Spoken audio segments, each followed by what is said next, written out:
Hello and welcome to Your New Jersey. I'm Lisa Marie Falbo. On today's show, we meet the Madison-based host of the podcast, Be the Good with Kate.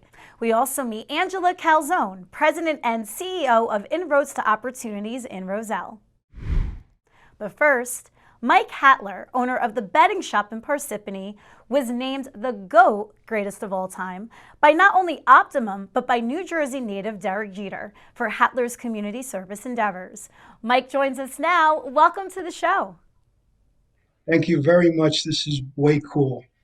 Well, any friend of Derek Jeter's is a friend of mine, so I am super honored to be joined by you here today.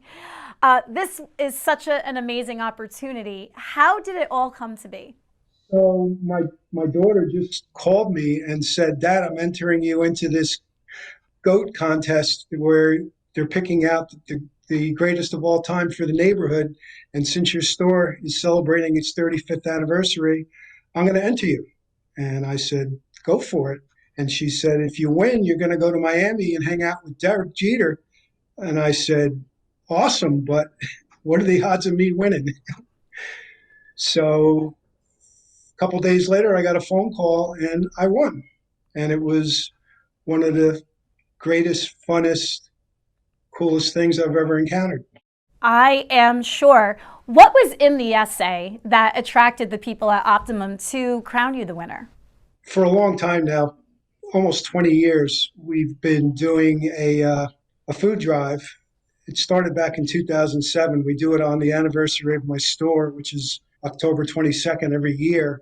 And we've collected definitely at least 6,000 pounds of food and donated it to the Community Food Bank of New Jersey and the Interfaith Food Pantry of Morris County. You know, and that with the fact that I've been in business so long and I've got so many customers and I've got 3 generations of families that have been buying from me, I think that resonated with whoever read my essay. You know, it's so funny that you mentioned October 22nd as your business anniversary because that's mine too, October 22nd, 2009. So I love that. But Mike, didn't another New Jersey GOAT inspire you in your charitable endeavors? So the big inspiration came back in 2007.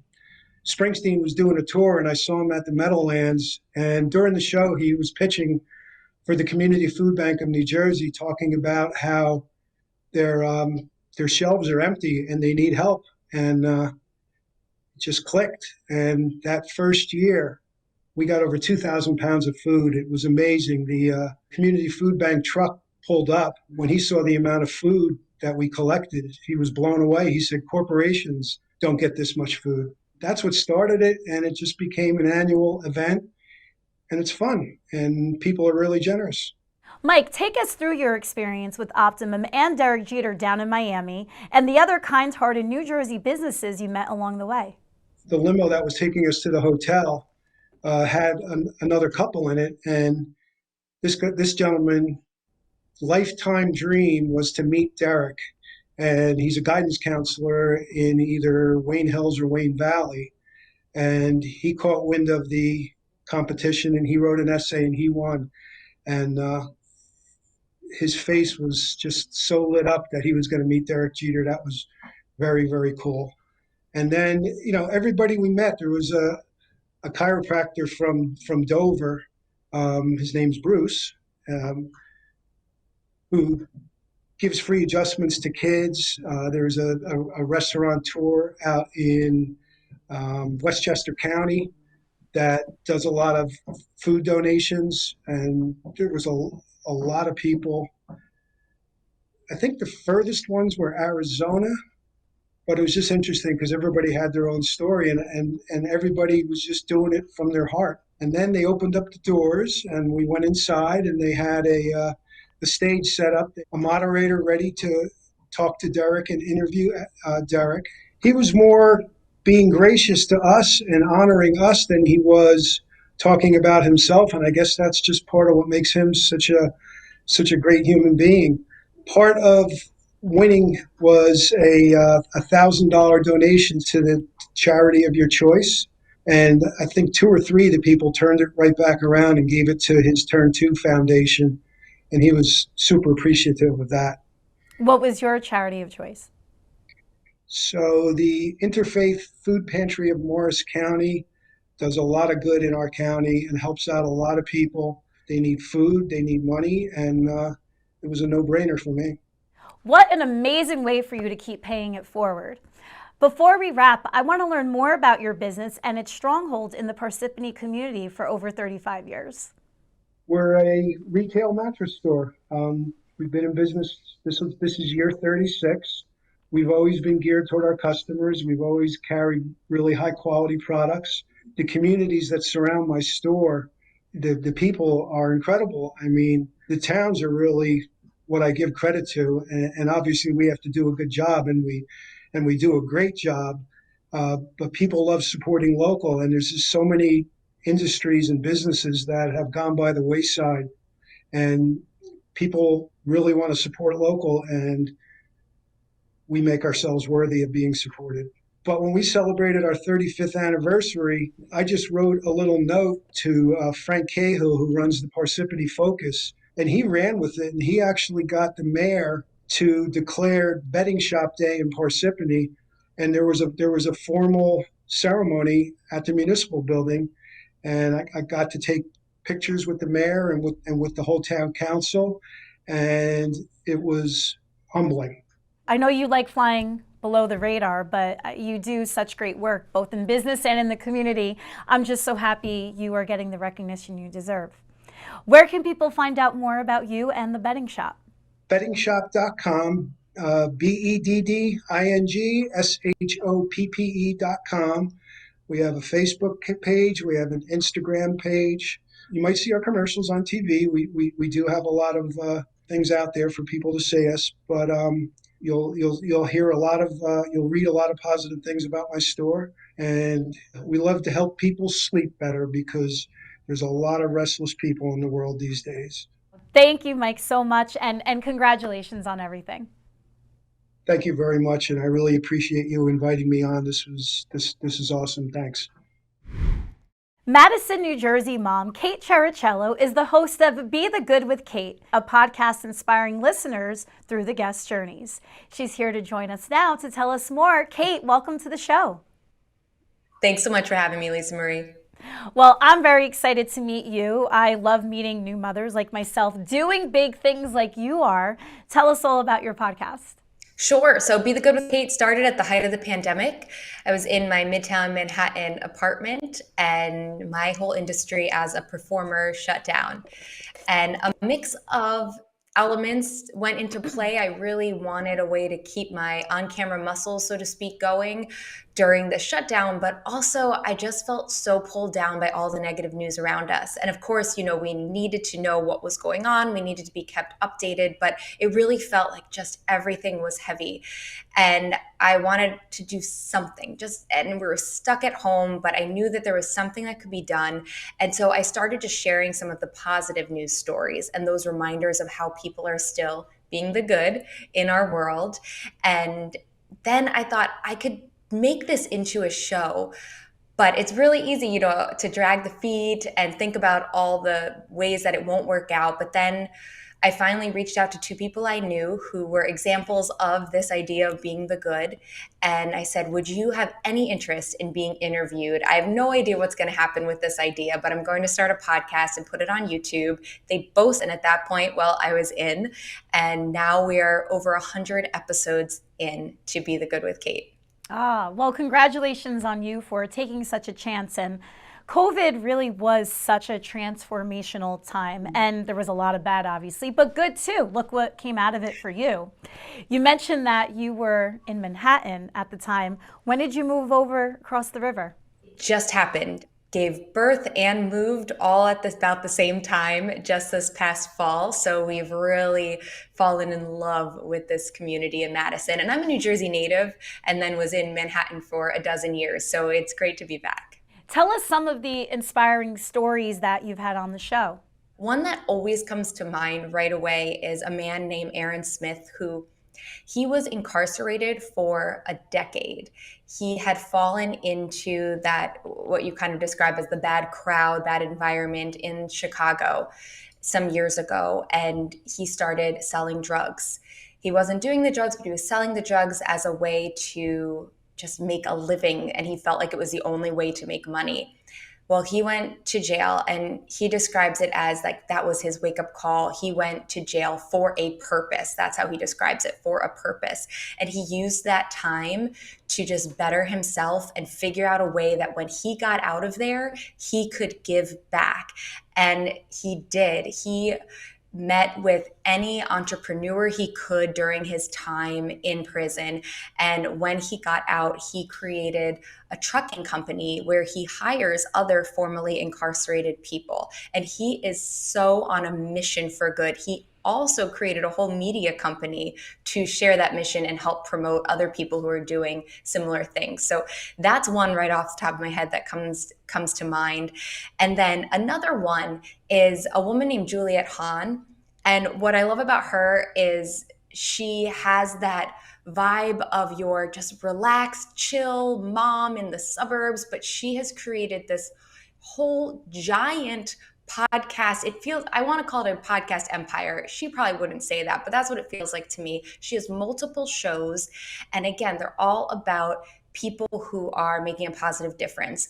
One of her shows highlights NFL players' wives because of all the stories that go unheard and all of the charities that they're a part of. And they talk about transition out of the NFL. And I mean, that's one that I could go on and on about, but she has a whole other podcast about dyslexia because she's dyslexic and she really wants to shine a light on that world. So again, so many stories, but those are just two examples.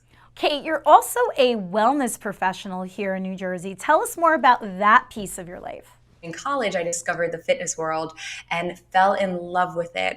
I had the opportunity to teach on campus and also in Indianapolis. I went to school out there at Butler.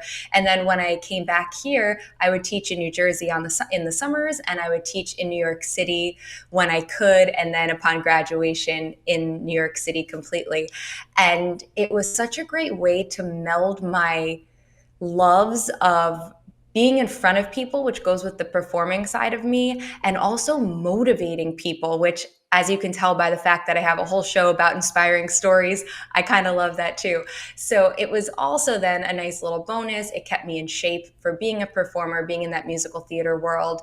And I would teach at 6 a.m., in corporate, so at different Fortune 500 companies. And then I would go to an audition, and then I would go back and teach or train a client in the evening. So it was nonstop for a lot of years. And now I do primarily virtual coaching with clients. And then I also have an on-demand platform where I have classes on demand. And I just love really focusing on whole health, right? It's never just the physical or just the mental or just the spiritual. There's so many facets of health to dive into. And so whatever I can do to help others progress forward in their health goals, it really does fill me up.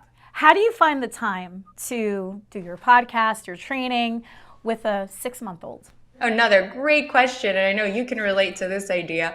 It's definitely, there's been a lot of prioritizing what needs to be done when. There are a lot of lists. I love lists because it helps take the stress out of my brain and put it onto paper so it doesn't have to stay in my brain all the time.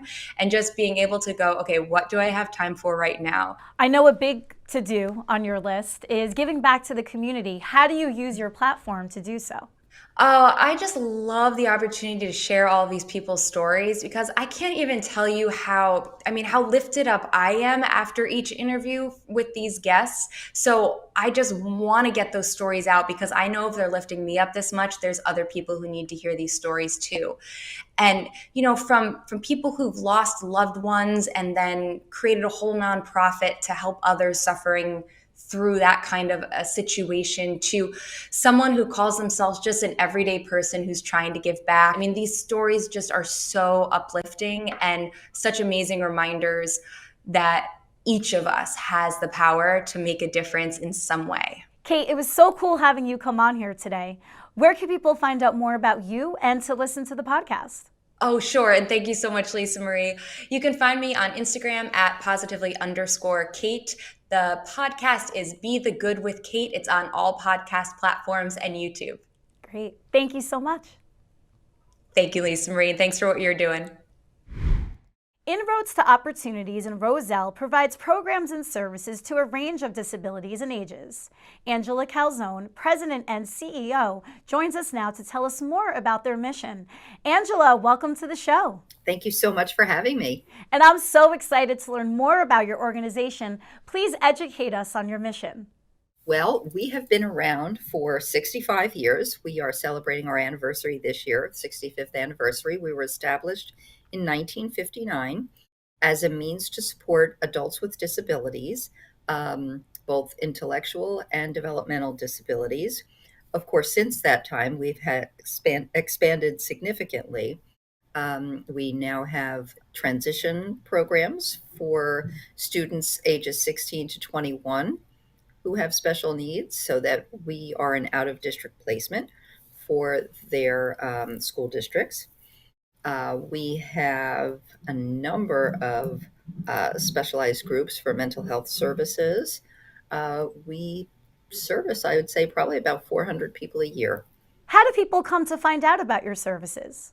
Well, there's a variety of ways. With our students ages 16 to 21, they come through their school districts. Those that are 21 and older will typically come through a number of funding sources. So either they come through the New Jersey Division of Vocational Rehabilitation, they come through the New Jersey Division of Developmental Disabilities.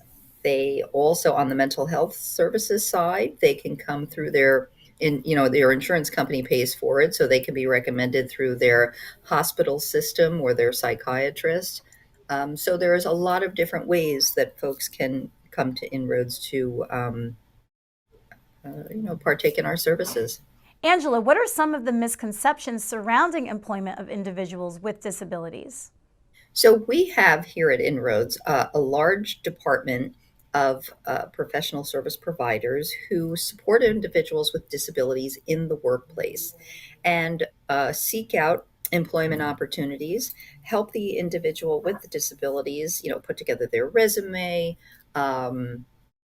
coach them on how to dress for interviews, and then once they do get the job, stay with them on the job through the duration of employment if it's necessary. Just to make sure that they're, staying focused and on point, and they can continue to maximize their capabilities in the workplace. Now, oftentimes we are confronted with employers with good intentions who have a lot of reservation about hiring an individual with disabilities. And, it could be any number of things that drive those reservations. For example, retail establishments often ask us, well, will this interrupt my customer flow? Will it cost me money to accommodate an individual with disabilities? I don't want to interrupt my other workers to make sure that the individual is being accommodated properly. So there's a whole host of concerns and just barriers that we tend to come across, and we are particularly adept at explaining that no, our folks or any individual with disability who gets hired in the workplace does not cost any extra money to accommodate. Certainly, they are not there to interrupt customer flow. They are not taking away from other employees in terms of, needing additional assistance or taking more time to do a job. Our individuals are those that are equally as qualified to do a particular job that they're hired as anyone else. And we've proven that time and time again once we make these placements in the community. What are some favorite success stories that come to mind with your placements? We had an individual, I would say about 2 years ago, who was an employee at Home Depot, and he actually foiled a robbery. So this is an individual who was, had developmental disabilities, but was extremely loyal, took the job very seriously, and that's what we want in all employees. We want good, loyal, on-time people who care about their workplace. And this individual certainly met all that criteria, always did a great job at Home Depot. And when there was a challenge there on the premises, he was at the ready to take care of business, and he did. I love that. We love superheroes in your New Jersey. That's great. Tell us about your background and why the mission of the organization is so dear to your heart. So I am actually not a social worker. I don't come from the social services space. I am typically engaged on the for-profit side most of my career. A serial entrepreneur. I've owned a variety of different businesses, and I've worked for a number of professional services firms too, in key positions, key leadership roles. At one point, I'd say about 15 years ago, I ventured out on my own with my own business, a business partner and I, and he was the one who actually had a social services background. Um, and so we started to pick up a lot of nonprofit clients. This was a very foreign entity to me. Um, but I really started to appreciate and support the missions of these organizations, many of whom supported individuals with disabilities. And as I started to really understand the passion that the people who were employed in these agencies had, and the commitment that they had to supporting the missions of these agencies, it became clear to me that that's how I wanted to finish my career. That's how I wanted to spend, whatever remaining years I had in the workplace doing. Um, Fast forward, as I was making that decision, a beautiful little girl came into my life who I adopted through the New Jersey foster care system. And as she started to grow up, we realized that she had some special needs as well. So it was sort of a confluence of things. Me not wanting to make rich people richer anymore and really do something that was socially responsible and meaningful with my career. And then I had this precious young lady in my life who I was raising as her mom. And I had to look at places like Inroads and some of these other organizations that support individuals with these challenges. It hit more close to home than I ever could have imagined it would. So um, here I am. I love that story. And you really must see your little girl in all the different people that you're helping. I do indeed. And, I understand where she struggles, and I can support that in a much different way than I could have ever before, because living at Inroads every day, I see such a variety of individuals. We're a very diverse environment here, and that's something to be celebrated, of course, just in and of itself. And as much as the individuals are diverse, so are their disabilities and challenges. Um, and I do bring her here once in a while, and she loves to volunteer when here and help with some of the events and do some of the office work. And I see how comfortable she feels, how safe and at home she feels. And that's what I want for all of our individuals as well, all of our participants. And they do. Some of our folks have been here 30 years. I mean, they literally range in age from 16 to, I think we've got somebody here who's 81 years old. 81 years old. Wow. Right. That's unbelievable. Yeah. Our primary base of service is Union, Essex, and Middlesex counties, but we do have some programs like our Social Security Administration Ticket to Work program, and we can serve anyone in the tri-state area. Angela, being that you are a nonprofit, what are some of the different ways you're raising money and awareness? We do a couple of fundraisers throughout the year, but our big fundraiser, our annual casino night and award ceremony, is typically in October. It's a great time, and we have sponsors, we have gambling, we have lots of great food and a lot of fun. And it's a great time for a great cause. But throughout the year, we're doing things. Whether we're having parties, we've got an upcoming fundraiser that we're going to be selling fudge.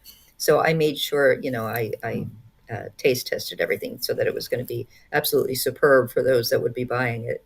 Oh, I love that. Sign me up for the fudge tasting as well. That's great. Well, where can people find out more and to support you? Well, certainly you can visit our website. That's the most comprehensive tool that we have, and that is at www.inroads2.org, 2 with TO. We are also on Facebook and Instagram, and we'll be establishing a YouTube channel. Angela, thank you so much for coming on here today and sharing your beautiful cause. Oh, we appreciate it. Thank you so much for having us on. Thank you for joining me on another episode of Your New Jersey. I'm Lisa Marie Falbo. We'll see you back here next week.